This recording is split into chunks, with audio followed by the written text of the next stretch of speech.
So, why do you think history sometimes can be subjective and objective?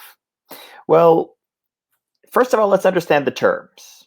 Something that is subjective, broadly speaking, is an opinion, whereas something that's objective is factual, can pretty much not can't be disputed.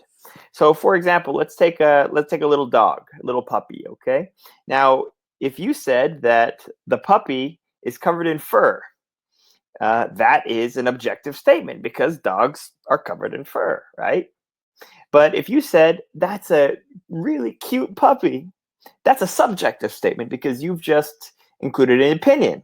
You think it's your opinion that the puppy is cute, or the puppy has the softest fur in the world. Once again, that's a subjective opinion because you're stating an opinion, right? Okay, so subjective statement because you stated an opinion. What does it have to do with history? Well, one thing that we got to understand is that history is different from the past, right?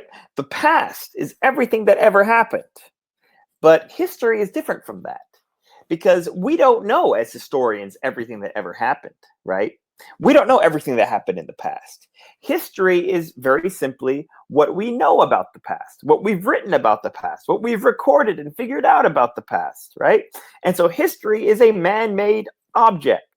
And everything that's made by humans is, in some degree or another, subjective. So it's some level of opinion, right? Um, Now, sometimes, when you look at old historical writing, you might think, well, why? How is this subjective? Well, it's because it was written by a human. Sometimes humans write things that are intentionally misleading, right? You can imagine an old scholar for a king saying that, oh, the king, this is the greatest king in the world, and he won every single battle, right?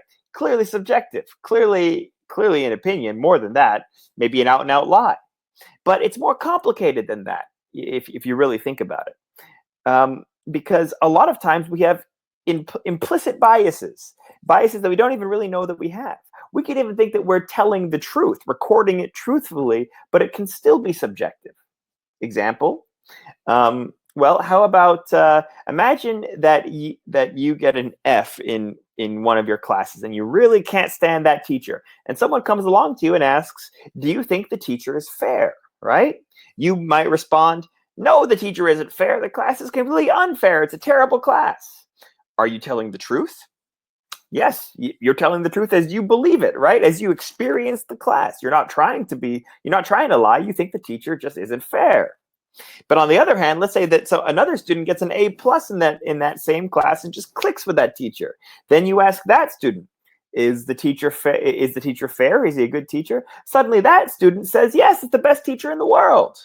Both of you are being honest. Both of you are stating the truth as you see it.